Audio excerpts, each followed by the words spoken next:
اس کے بعد فرمایا والفصل الاشتقاقی مبدأ الفصل المنطقی، فصل اشتقاقی کسے کہتے ہیں؟ یہ دوسری قسم ہے فصل کی۔ پس فصل کی ایک قسم ہم نے کی فصل منطقی، دوسری قسم فصل اشتقاقی۔ تو فصل اشتقاقی کیا ہوتی ہے؟ فرماتے ہیں کہ والفصل الاشتقاقی مبدأ الفصل المنطقی، منطقی فصل کا اوریجن، اس کا سرچشمہ، اس کا مبدأ وہ فصل اشتقاقی ہوتی ہے۔ وہو الفصل الحقیقی، اور فصل اشتقاقی ہی کسی ماہیت کی حقیقی فصل ہوتی ہے۔ المقوم للنوع، وہ فصل حقیقی جو نوع کی مقوم ہوتی ہے اس لیے فصل اشتقاقی کہا جاتا ہے۔ کہ کون الانسان ذا نفس ناطقۃ فی الانسان، جیسے انسان کا صاحب نفس ناطقہ ہونا، صاحب نفس ناطقہ، نفس ناطقہ کا مالک ہونا، یہ فصل حقیقی ہے۔ نفس ناطقہ کا مالک ہونا انسان کو انسان بناتا ہے، اور نفس ساحلہ کا مالک ہونا گھوڑے کو گھوڑا بناتا ہے۔ تو نفس ناطقہ کا مالک ہونا یہ فصل اشتقاقی ہے انسانی نوع کی، اور نفس ساحلہ کا مالک ہونا یہ فصل اشتقاقی ہے گھوڑے کی۔ تو فصل اشتقاقی پس وہ ہوتی ہے جو فصل منطقی کا سرچشمہ بنتی ہے۔ ثم ان حقیقت النوع ہے فصل الاخیر، وذلك لأن الفصل المقوم هو محصل النوع۔ اس کے بعد ارشاد فرماتے ہیں کہ ہم پیچھے پڑھ چکے ہیں کہ فصل کی ہم نے قسمیں بنائی، فصل بعید ہے، فصل متوسط ہے، فصل قریب ہے۔ فصل قریب فصل اخیر کہلاتی ہے۔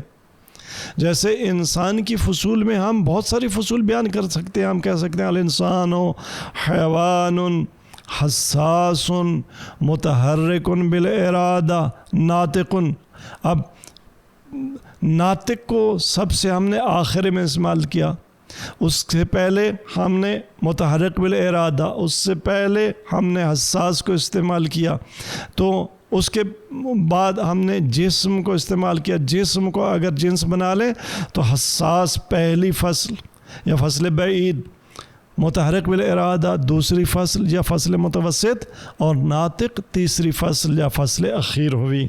تو فرماتے ہیں کہ ثم ان حقیقت النوع، نوع کی حقیقت کو جو چیز تشکیل دیتی ہے نا وہ آخری فصل ہوتی ہے۔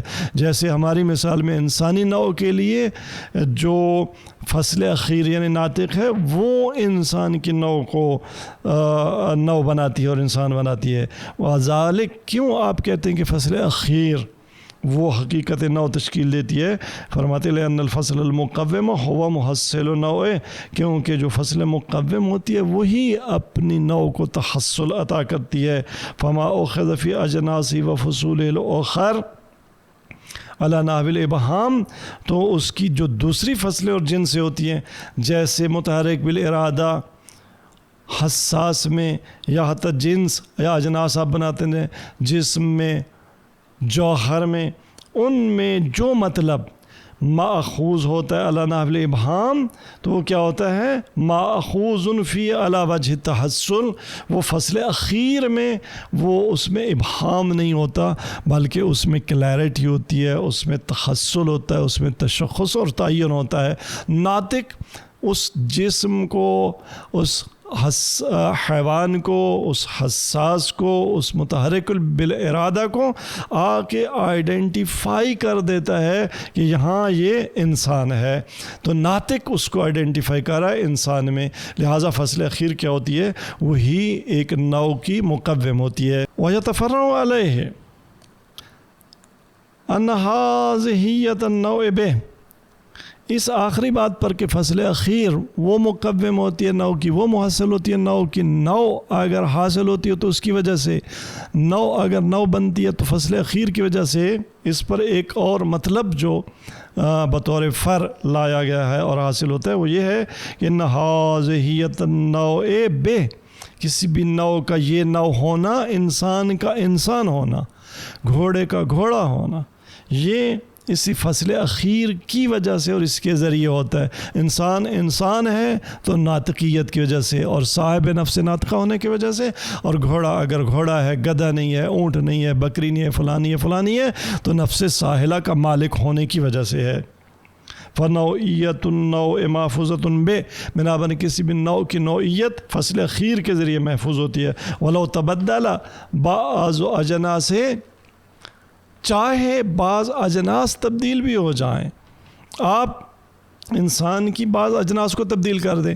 آپ ایک دفعہ کہیں کہ الانسان جوہر جسم حساس متحرک، آپ یہاں دو اجناس لائے انسان کی تعریف میں، جوہر اور پھر جسم۔ آپ جوہر کو نکال دیں، آپ فقط یہ کہیں کہ الانسان جسم، یا جسم کو نکال دیں، آپ کہیں کہ الانسان جوہر حساس متحرک بالارادہ ناطق۔ تو جنسوں کے اجناس کے بدلنے سے کوئی فرق نہیں پڑتا۔ کیوں؟ اس لیے کہ نوع اخیر آپ لے آئے، ناطق آپ نے کہہ دیا ہے، تو ناطق نے انسانی نوع کو تحصل عطا کر دیا، تحقق عطا کر دیا۔ تو اگر فصل اخیر ہے تو کوئی فرق نہیں پڑتا۔ وَلَوْ تَبَدَّلَ بَعْضُ الْأَجْنَاسِ، چاہے بعض اجناس تبدیل بھی ہو جائیں تو نوع کی نوعیت پر کوئی فرق نہیں آتا۔ وَكَذَا لَوْ تَجَرَّدَتْ صُورَتُ، اور اسی طرح سے فرماتے ہیں کہ اگر کسی بھی نوع کی صورت جنس سے مجرد ہو جائے، اگر ہم کہیں کہ مل انسان ہو اور جواب میں کہا جائے کہ الانسان ناطقن، آپ جو ہے جنس استعمال ہی نہ کریں، صورت الگ کر دیں۔ وَقَذَا لَوْ تَجَرَّدَتْ صُورَتُ الَّتِي هِيَ الْفَصْلُ بِشَرْطِ لَا، صورت پیچھے ہم پڑھ چکے تھے کہ صورت اسی فصل اخیر کو کہتے ہیں، اور صورت کیا ہوتی ہے؟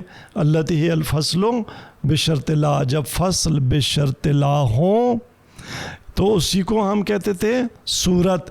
یعنی آپ ناطق کو دیکھیں لیکن حیوان کے ساتھ مقایسہ نہ کریں، تو یہ اسی ناطق کو پھر وہاں صورت کہتے تھے۔ لیکن اگر ناطق کو دیکھیں اور حیوان کے ساتھ مقایسہ کریں تو اسی کو ہم فصل کہتے تھے۔ تو بنابراً کہتے ہیں کہ اسی طرح اگر کسی نوع کی صورت مجرد ہو جائے، یعنی جنس کے ساتھ اس کا مقایسہ نہ کریں، تو بھی نوع اخیر اس کو تحقق اور تحصل عطا کرتی ہے۔ بنابراً وَقَذَا لَوْ تَجَرَّدَتْ صُورَتُهُ عَنِ الْمَادَّةِ، مادہ وہی جنس تھی دوسرے معنوں میں، اگر مادے سے صورت جدا بھی ہو جائے، الَّتِي هِيَ الْجِنسُ بِشَرْطِ لَا، مادہ کیا تھا؟ وہ جنس بشرط لا تھا۔ یاد رکھنا یہ جنس بشرط لا اور فصل بشرط لا پچھلی فصل میں تفصیل سے بیان کر چکے ہیں۔ بنابراً جملہ یوں ہے، وَقَذَا لَوْ تَجَرَّدَتْ صُورَتُهُ فلاں فلاں، تو باقی النوع علی حقیقت نوعیت، اس کی صورت مجرد ہو جائے تو بھی نوع اپنی حقیقت پر باقی رہے گی۔ کما لو تجردت النفس الناطقۃ عن البدن، بنابراً اگر آپ انسان کے بارے میں کہیں کہ الانسان جسم یا بدن ناطق فلاں فلاں، اگر بدن سے کاٹ بھی لیں، بدن نہ بھی ہو لیکن ناطقیت ہو تو نوع انسانی پھر بھی ہوگی۔ بنابراً اگر انسانی نفس بدن سے جدا ہو جائے، انسان کو موت آ جائے اور نفس انسانی جدا ہو جائے بدن سے، پھر بے انسان کی نوع باقی رہے گی، بدن کی ضرورت اس کو نہیں ہے، کیونکہ انسان کی انسانیت وہ ناطقیت کے ذریعے سے ہے، اجناس کی وابستہ اور ان کی مرہون منت نہیں ہے۔ ثم ان الفصل غیر مندرج تحت جنس، آخری مطلب اس فصل میں جو علامہ طباطبائی علیہ الرحمہ نے بیان فرمایا وہ یہ ہے کہ فصل غیر مندرج تحت جنس، فصل کسی بھی نوع کی اس کی جنس کے تحت مندرج نہیں ہے۔ کیا مطلب؟ خود بتا رہے ہیں، بما ان الجنس غیر ماخوذ فی حدہ، یعنی جنس فصل کی تعریف میں اخذ نہیں کی جاتی، بمعنی ان الجنس غیر ماخوذ فی حدہ والا، کیونکہ اگر ناطقیت محتاج ہو بدن کی، حیوانیت کی، تو پھر ہوگا کیا؟ وَإِلَّا احتاج إِلَىٰ فَصْلٍ يُقَوِّمُهُ، پھر آپ کو کیا کہنا پڑے گا؟ پھر آپ کو یہ کہنا پڑے گا کہ الناطق ناطق کی تعریف میں آپ کو کیا کہنا پڑے گا؟ الناطق بدن فلاں و فلاں. پھر جب آپ ناطق کی تعریف میں بدن کو لے آئیں گے، ناطق کی تعریف میں جسم کو لے آئیں گے، ناطق کی تعریف میں حیوان کو لے آئیں گے، تو پھر آپ کو ایک اور کام کرنا پڑے گا، اور وہ کام یہ ہے کہ آپ سے پھر پوچھا جائے گا کہ آپ نے کہا الناطق حیوان، تو کون سا حیوان؟ الناطق بدن، تو کون سا جسم؟ میز بھی بدن ہے، کرسی بھی بدن ہے، دیوار بھی بدن ہے. اور اگر آپ کہیں کہ ناطق حیوان، تو گھوڑا گدھا بھی، وہ بھی حیوان ہے. تو پھر آپ ناطق کون سا حیوان ہے؟ پھر حیوان کی ایک اور آپ کو فصل لانی پڑے گی. وَإِلَّا احتاج إِلَىٰ فَصْلٍ، اس جنس کو اگر آپ فصل کا مقوم بنا لیں اور فصل کی تعریف میں جنس کو لے آئیں، آپ کہیں کہ الناطق جسم، الناطق بدن، الناطق حیوان، تو حیوان کے لیے پھر آپ کو کیا ایک فصل کی ضرورت ہوگی. آپ محتاج ہوں گے احتاج الی فصل جو قومو، کہ جو خود حیوانیت کو، اس جنس کو تقوم عطا کرے. اب وہ جو آپ فصل لائیں گے اس فصل میں یہ پچھلی جنس ماخوذ ہے یا نہیں؟ اگر ماخوذ نہ ہو تو ہمارا دعویٰ ثابت ہو گیا. اگر ماخوذ ہوگا تو پھر جو آپ جنس لے آئیں گے اس کی پھر آپ کو فصل چاہیے ہوگی. وَنَنْقُلُ الْكَلَامَ إِلَيْهِ، اسی طرح سے کلام ہم ہر اگلی جنس کی طرف منتقل کریں گے. یہ جو جنس آپ لائے فصل کی تعریف میں، اس کی فصل کیا ہے؟ وَيَتَسَلْسَلْ بترتب فصول غیر متناہیہ، تو یہ سلسلہ آگے چل نکلے گا اور تسلسل لازم آئے گا اور فصول غیر متناہیہ کا ایک سلسلہ چل پڑے گا. لیکن چونکہ تسلسل محال ہے، بنابراً جنس اپنی فصل کی تعریف میں ماخوذ نہیں ہو سکتی.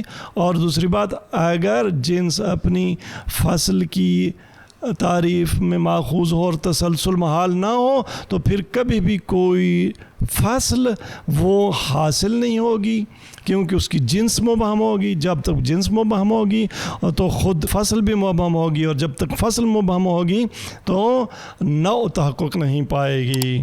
وصلی اللہ علیہ سیدنا و نبینا محمد و علی اہل بیتہ الاطہار علیہم السلام.